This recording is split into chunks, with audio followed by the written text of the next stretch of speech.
What's up, YouTube? Capital G here. We have DN Duel Commentary. EHXYZ 680. 680 is so low, but currently it gets you top 10 in Dueling Network versus Kaba 8, or damn, I cannot read. 368. Alright, so again, you take these ratings right now with a grain of salt. I've been playing basically for just 2 days with Fire Fist. Hell, I'm ranked 10th on DN right now, so it's really not an accomplishment. This is Shaddoll versus basically just, it's like Bells, Norleras type deal. And you see that EH opened with Destiny Draw. He got rid of Malicious, got himself a couple more cards. He used the MST against Vanity's Emptiness. And now, well, he used Norleras to special summon Dark Grepher. I'm not gonna lie, this deck can actually do some things. I played against EH a couple of times last format, and he beat me because it's one of those decks where, man, Effect Veiler just comes so much in handy. Even Max C is like, because if he resolves Norleras, all them cards you drew just go to the graveyard, so it's like, yeah. Now, you see that he's going to activate Grepher's effect. I believe he pitched Dark Creator. I wonder if he's going to go for Plague Spreader Zombie, because keep in mind he already has Malicious in the graveyard. And I think that this is a deck, honestly, that was better when Skill Charge was at 3, but I still think that it is very much playable. It was probably just as hurt by the fact that Super Polymerization was a card, because for the most part, the entire deck is like dark, so. He sends Phantom of Chaos. That's interesting. He might have something like Monster Reincarnation, though. Or maybe not. He summons Street Patrol. He's going Diamond Direwolf to pop the face down. He must have like Soul Charge or something like that. It's Shaddoll Hedgehog, so I believe that's the one that what gets you a monster when it's blown up. So it's cool that he gets a monster out of it. I think that EH probably anticipated that, because, I mean, he knows he's playing against Shaddoll. He learned that in game 1. I wonder if he's putting all his eggs in the Norleras will resolve basket, because essentially right now he could so easily lose to an Effect Veiler. It's not even funny, but he does have Dark Creator. Obviously he'll banish something and he'll go for Phantom of Chaos to go for Norleras. Well, I guess he's going to attack first. Attack for 2300. Because I think once you use Norleras' effect, you can't do any more damage. Something like that. So, let me just read that. Nope, I'm sorry, you can. But he knows that he couldn't do damage with Phantom of Chaos. So he activates Norleras' effect through Phantom of Chaos. And let's see if that's going to resolve or not. If it's going to resolve, this completely changes the duel. Because you see that Cabas had 4 cards in hand, and he gets blown out, basically. He loses all of those cards, and I think that they're just sent to the graveyard. They're not discarded, so none of them actually trigger. Let's see. Send all cards. Oh, my bad. Yep, they actually still do trigger. My fault, I'm bad. Alright, so Falco triggers and nothing else does. He knew he had Dragon, but he didn't have any back row, so I was like, what are you going to do there? He flip summons Falco. And what's he going to get? I mean, I know he has Dragon in there, but he has Dragon and Hedgehog. He goes for Dragon. I guess he's thinking maybe about like something like Bells. If he happens to drop Bells, he'd rather have Dragon against Bells instead of getting Hedgehog.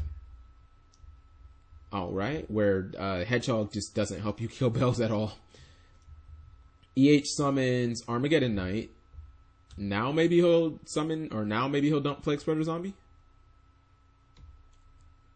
And, I mean, he still, even though he got the trigger, the Falco, I still think he got a lot of advantage out of that. Nope, he instead dropped Shaddoll Beast so that he can go +1.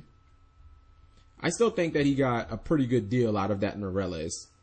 Because right now, if Cabas doesn't have, oh wow, there's Soul Charge. And the Soul Charge is actually going to go through. This is going to be huge. I was thinking if Cabas didn't have like a Sinister Shadow Games or something like that, he could easily just ram into the Falco and not really care. So he's going Phantom of Chaos. He goes for Street Patrol. Street Patrol is insanely good here because it just, with Lovable Chain, it can load up the graveyard. He can, well, he can't still attack, but you get what I'm saying. Okay, so I guess EH is changing. I expect EH to go balls deep in this situation. I really expect for him to go maybe 4. He says, because when I sent, Beast Soul was on top too, so. Okay, I'm not really sure what they're talking about. Continue on, brothers. Continue on. So, I'm trying to think of some possible plays he can do here. The Beast, if the Beast is the card that let him draw the Soul Charge, then obviously that was a very, very wise decision to drop Beast instead of dropping something like Plague Spreader, because having 6,400 life points, Soul Charge is just one of the best cards in the game. Now he opts to only go 2 deep. I'm quite surprised that he didn't go and summon Beast as well. I think I just would have summoned Beast just for the hell of it. Because I'm trying to think of all the cards that can counter you. You know, Sinister Shadow Games, I guess, bounces one of your cards to hand. That doesn't really counter you, actually. I'm not sure what Cabas can really have to counter if he didn't already. Okay, so he has Artifact Sanctum. And EH says that Sinister Shadow Games is obvious. And I honestly thought it was Sinister Shadow Games too. I would probably get rid of Phantom of Chaos just because I don't want to have to deal with that card. Now, the interesting thing is EH could just use Exits on Night and he could just nuke the field. And well, no, because the Falco would, what's it called? The Falco would trigger. I was going to say he wouldn't have to worry about Dragon, but the Falco would totally trigger, so he wouldn't want that.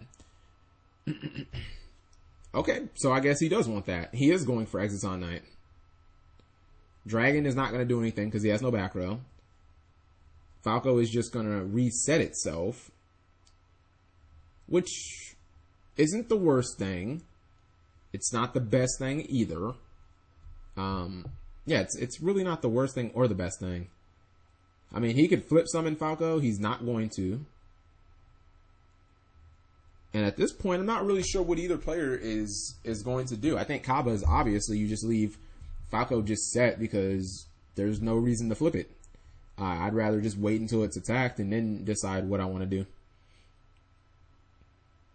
do. Okay, I guess Cabas didn't want to end his turn, maybe. Maybe he meant to set like a trap or something like that. Or he meant to summon a monster. Maybe he drew like a non-tuner. He wanted to synchro or something like that. Okay, so Rhoda is played.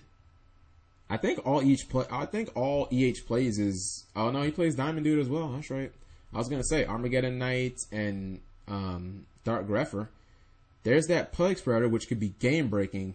Unfortunately, it goes back to the bottom of the deck. So I think now you might start seeing some attacking. Just because at some point you're gonna have to deal with the Falco. He opts not to. I think that this might be a mistake. Because I think that there's a possibility you could be putting your opponent closer to El Shaddoll Fusion, or excuse me, just Shaddoll Fusion. And that's not a card that I want to deal with under any circumstances.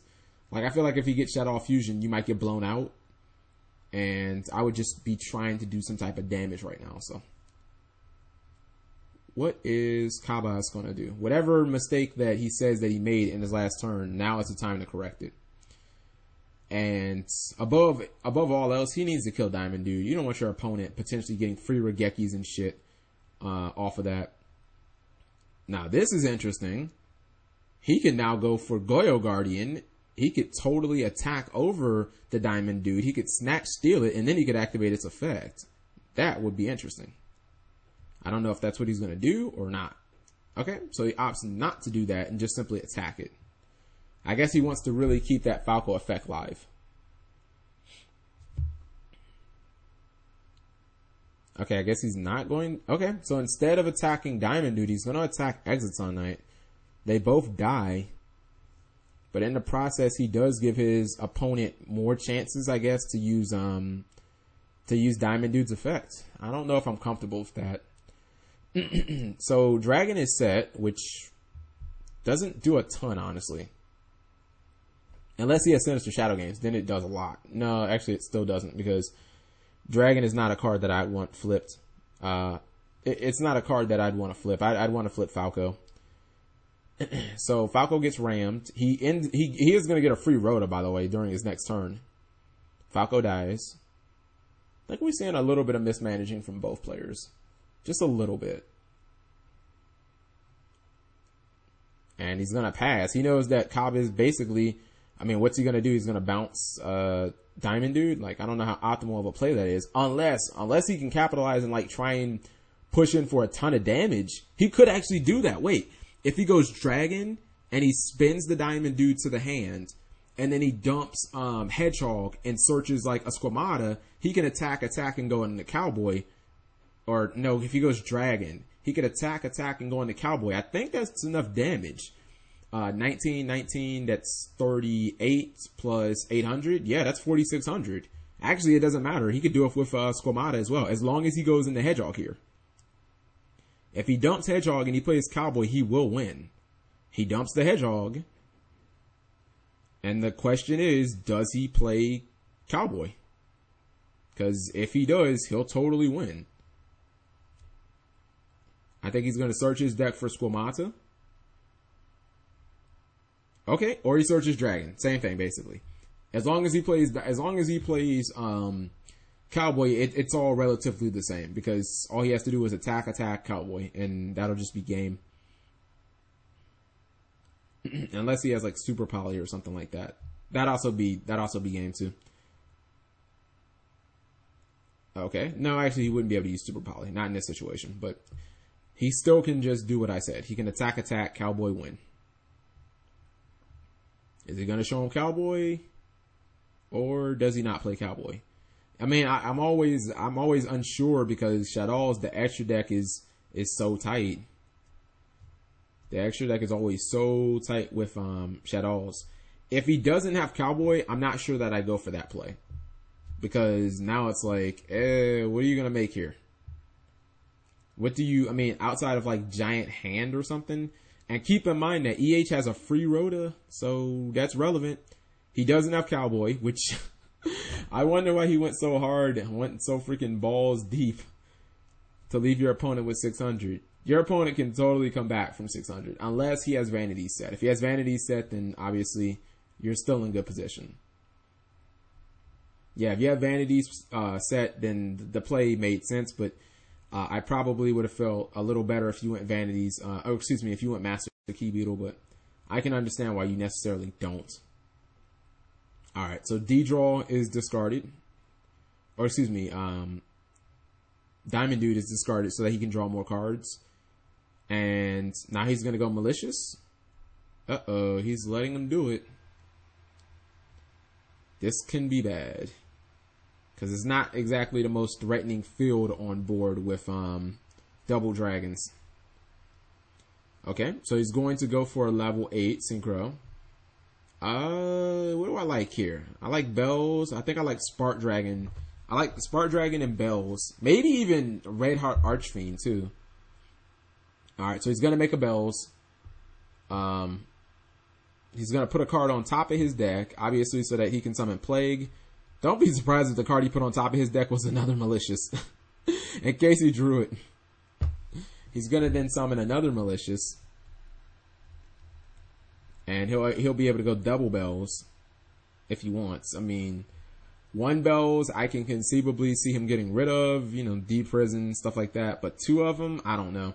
Oh no, he's going into, what's it called? He's going into to Void Ogre Dragon, and he wanted to make sure that he had no hand, so that if his opponent tried to bottomless or evac it, he'd be able to use its effect.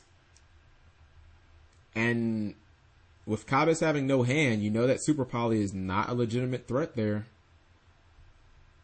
Not to mention, I don't think that Super Poly would do anything anyways. So EH basically just takes advantage. And this game is looking a lot like Game 1, honestly. It's looking like Game 1 in the sense of EH has Void Ogre Dragon and no hand, and it's pretty much just getting the job done. He didn't activate the Rhoda, I guess because he didn't want to have a hand, and that's pretty much the only reason I can think of. the free rotor, the rotor that he hit off Diamond Dude from the previous turn. You see he gets a card, immediately sets it. He attacks with Void Ogre Dragon first. It's Falco. That gets Dragon. If he attacks, I assume he'll put Void Ogre in his hand so that he can actually use Spell and Traps again. Those is actually not as big of a problem as Void Ogre Dragon is right now. That's assuming he doesn't attack it. If he doesn't attack it, then I guess you have to flip at your own risk, because what if you fall into a breakthrough skill or a Fiendish Chain? Although, I don't know. It's a tough spot that Cabas is in. I mean, he's pretty much doing everything that he can to hold on right now. I don't know how many traps EH actually plays. Like, I would imagine off the top of my head that he'd probably play Vanity's Emptiness, 3 Vanities, and a Warning, and that's pretty much it. I agree with this play. I figure just go ahead, attack it, get rid of the problems now. I find it interesting that he chose to spun that instead of Void Ogre Dragon, because Void Ogre Dragon is the card with the proactive effect. It's the card that actually can lock you out of the cards that you draw. Bells can't really lock you out of anything. But then again, I guess he thinks, hey, maybe if I get Squamata, you know, I want to be able to get rid of the monster. And looks like Cabas just doesn't have any answers for what EH had. And that's GG. He had 1 day apiece, trade in, and Book of Moon set. Book of Moon was legitimate. Not super great against Shaddoll, but still legitimate. Thank you guys for watching as always.